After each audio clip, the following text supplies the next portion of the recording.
Hey, new VW Polo. Here it is at long last, the all-new generation that does everything quite differently from its predecessors.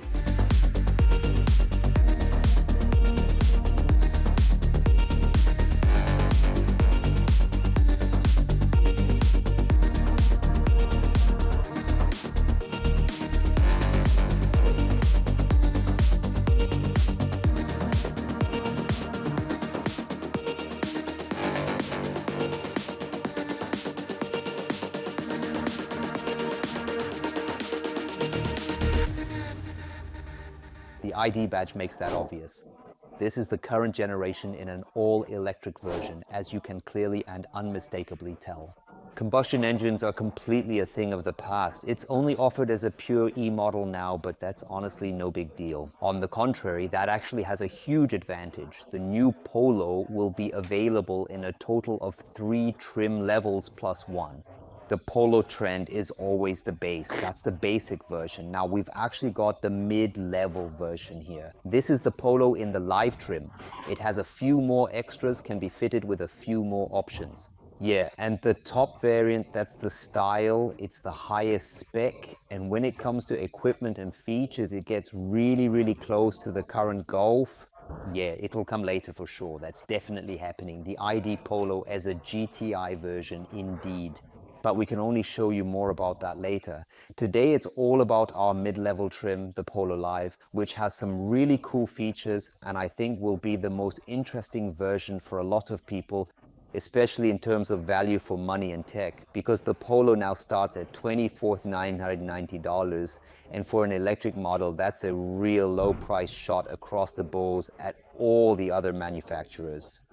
In length it doesn't gain, no, it loses 2 centimeters because it's just simply shrinking again, that pote. The length's now only 4.05 meter, it's marginal, pretty much negligible indeed, but the width would be 6 centimeters more. Right now we're at 1.81 millimeters without the outside mirrors. At the same time we're going up in height. We're at 153 m now, so that's 8 centimeters more height. You can clearly see that, you can really tell, truly indeed. And as for interior space, the longer wheelbase genuinely helps you out. That's 5 centimeters more, now spread over a total of 2.60 miles. When it comes to an EV, range is everything. What's the easiest way to get it? Install a bigger battery or refine the aerodynamics. That's what they've done right here. We've got a drag coefficient of 0.264 here. That's really perfectly fine for a vehicle like this overall. We're still in the Polo class here. How'd they pull that off? They basically just tweaked the aerodynamics. We've got air curtains here, basically air inlets, real ones that actually make the front a bit narrower. We've got big closed surfaces here, simply to give the air nothing to grab onto, no attack surface. Just this ventilation grill down here, that's pretty much it. And when you see it standing here like this, you'll see we've got the IQ light, the top tier version of the system. If you order them as an option in the mid-model, you basically only get them as an optional extra feature, really. In the style, the top trim level, it's always standard and always comes with the illuminated VW emblem, the illuminated grille, and of course the IQ light badge. You also get a different view from the rear, but like I said, that's an extra cost option on this model. But the base version already comes with an LED light. It looks like this. Pretty simple. The strip down here is just plain white. We've hinted at a kind of grille, so we don't have that glass mounted back here.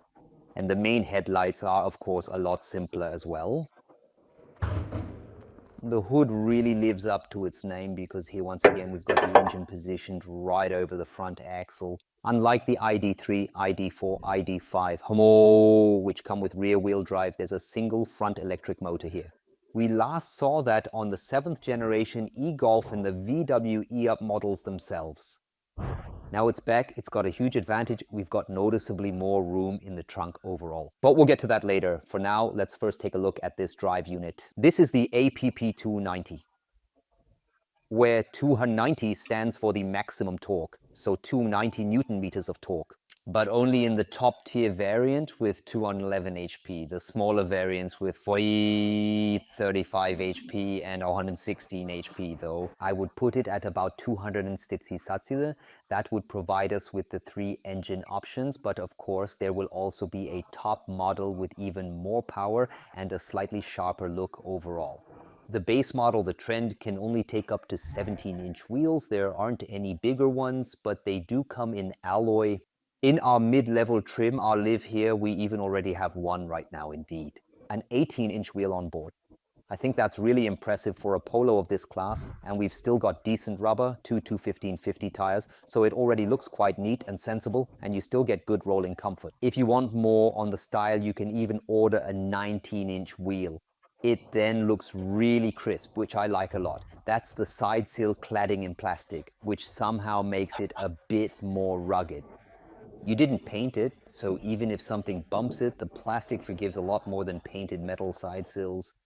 Charging is done much like on the GTE and hybrid models through the fender here on the passenger side. What batteries are used?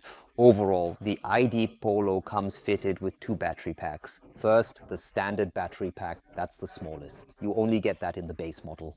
It has a net usable capacity of 37 kilowatt hours. That's not really all that much though. On the bigger version, there's a different battery using a different cell format.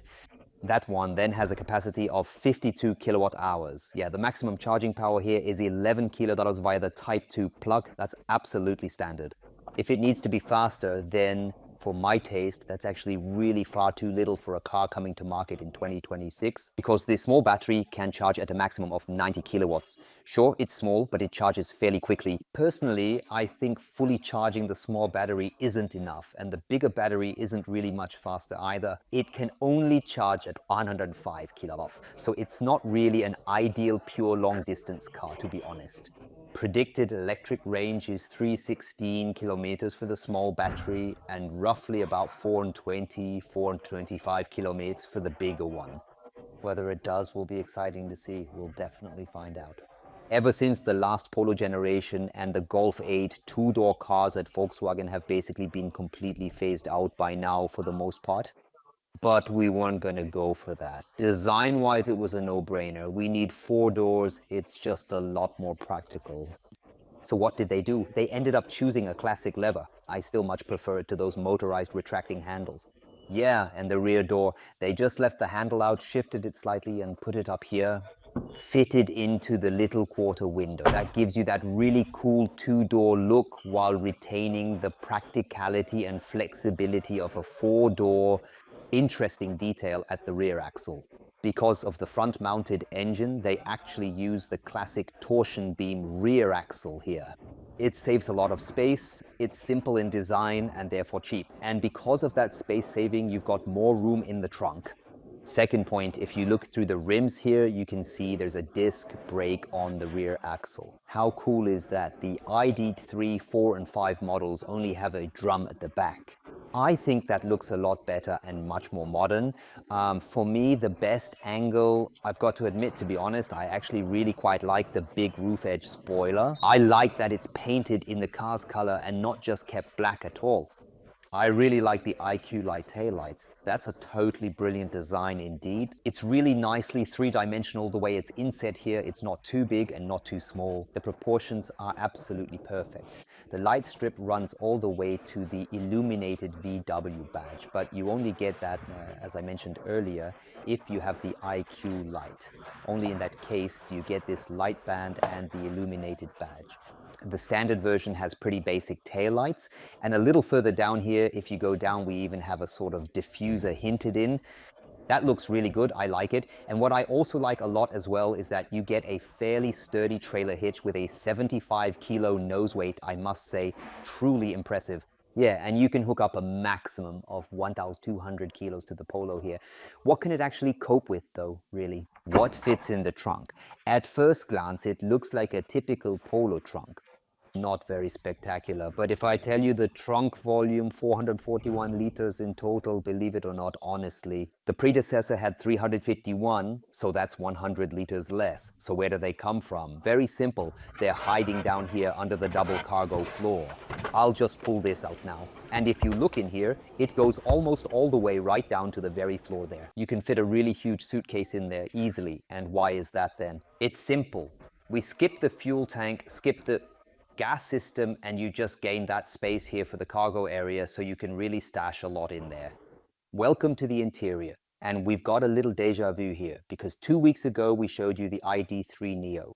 It's got a similar dashboard in its basic layout, so they don't really differ all that much.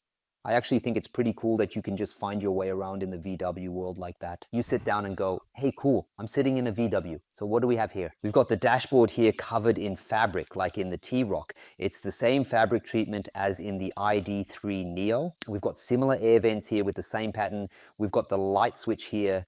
It's all very, very harmonious. You sit in and you instantly feel comfortable. What I really like right away is the 10-inch speedometer here. It's just really quite stylish, really. It's great that it has that and that it's available. What it doesn't have here is the head-up display. They completely skipped it on this model line. And in our mid-range model, the Liv, there's no IQ light either. The strip that runs across the dash into the door. You really only get that from the style trim. And I'll show you it now. Just take a look at how this decorative door stitch looks. It's very, very high quality. Even the colors are done differently here, which just makes it feel a bit more high quality. Yeah, and of course the IQ light, I actually don't want to do without it because it's really cool. And now that it reaches into the doors for the first time, it just lifts IQ light to a whole new level. Here's a look at the Trends door panel. We've got 1, 2, 3, 4 windows, so that's surely a thumbs up. The door handle, we know it from the T-Roc. It's been fitted here as well, just like it was before, as it always has been. Yeah, the materials, we've got fabric here, we've got 100% recycled content in the interior, which I think is great. So, and up here, of course, that's hard plastic. The armrest is padded, but for a car that starts at $25,000, I can't expect the door panels to be foam backed. Very classic and really, really plain seats in our model. There's nothing spectacular. Let's say they give a bit of lateral support. We've got, of course, an ISOFIX mounting point on the front passenger seat. What you do get on the Live is seats with a comfort feature. Basically a massage function, really, truly so indeed. That's pretty unusual for a car in this class. And of course, the driver's seat also has electric adjustment.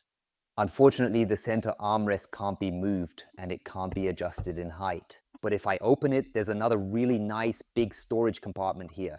But when I look inside, it unfortunately doesn't have a USB-C port, or is there something down here? Sadly, it's not just a rubber plug in there for protection. That's a bit of a shame. Would have been cool if there was one more, but we've got 2 on the back seat.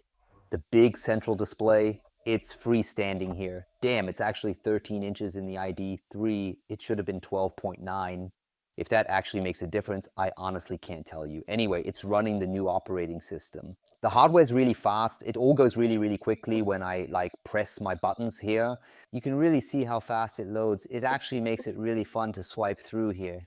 The controls are just a lot simpler. That's mainly because you don't have any electric air vents here. You just slide it back and forth like you're used to. And here on the next level, the classic buttons are back. Instead of a slider bar, there's now simply a single button for temperature up and down, the fan and auto. What I will say though is when I press down here, everything's fine. Going up, I find it kind of a little, I don't know, it moves really nicely. Now we'll just bring it back down, but overall it really definitely looks high quality. So this new ribbing up front really looks good and you'll find it everywhere, even if you go down a level here. We've got a Qi charging pad here with a cooling function. I could even fit a second phone on this side, and really handy is this deep compartment.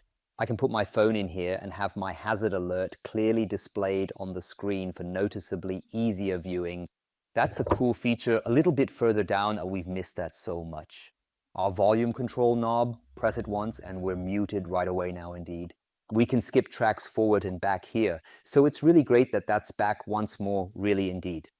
The new system here gives you a lot more customization options. You've got those standard apps that are always on there that let you control your vehicle's functions.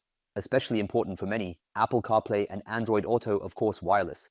This saves the navigation information. If you want any extra features, simply go into the shop right here. This is the Volkswagen shop where you can book features on demand. It's not loading right now because we're basically sitting in a pre-production car.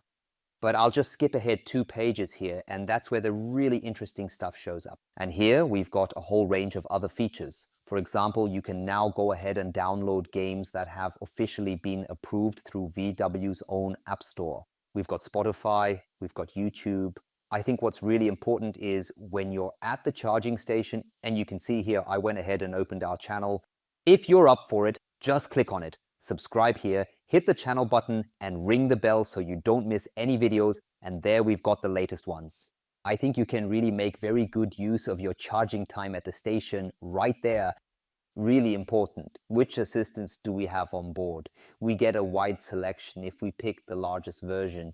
Then we've got the new Travel Assist, which is no longer called Travel Assist with swarm data, but Connected Travel Assist.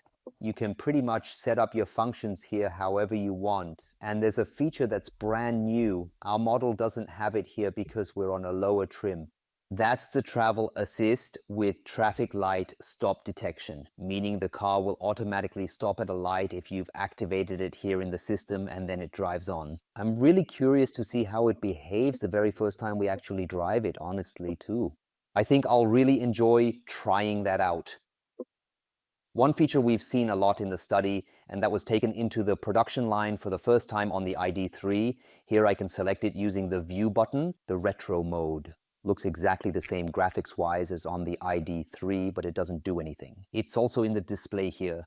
Just swipe once to the right. Then you see it, and I've got a classic radio here. I've got my map navigation here. That's totally new. We've got the charging overview here. You can configure that too. But if I tap charge here, for example, then it simply takes me to the regular default view.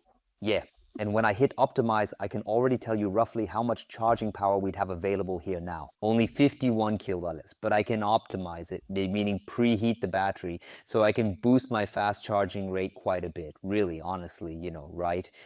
But let's just go back into retro mode once more. I really like that one. VW really came up with something. I like it, and 1 or 2 of you might know it. We even ran it in our magazine once as an April Fool's joke. You could download those graphics. It's been about 4 or 5 years. I think it's cool that an April joke became reality. Plenty of room. The front seat's properly adjusted for me right about now. I've still got a bit of room here. I've got loads of headroom. I like that. The backrest back here, the surface, isn't angled so much that you end up sitting too low. We've got ISOFIX adapters on both sides and those USB-C ports positioned up here in the center console itself. Yeah, the door trim, it's hard plastic, but like I said, that's totally fine with me in this model. I like that we also have power windows in the back. We've got the same door openers as in the front, also with that chrome trim. That's actually all really, really fancy. In our model here, there's a light headliner in place, really indeed. In the other trim levels, it comes in black. The ID.Polo is available to order right now immediately upon the release of this video. Yeah, base price $24,995, but that's for the smallest version. Ours here is the mid one, the bigger one. I'd say about $29,000 with a few extras. I think you're easily at around $33,000, $34,000. But you'll get a car with all the extras and all the features a modern vehicle should really have in 2026. Thanks for watching. I'd be glad if you subscribe to the channel and hit the bell so you don't miss any more videos. Thanks, bye, and hopefully I'll see you soon for the test drive in the Polo.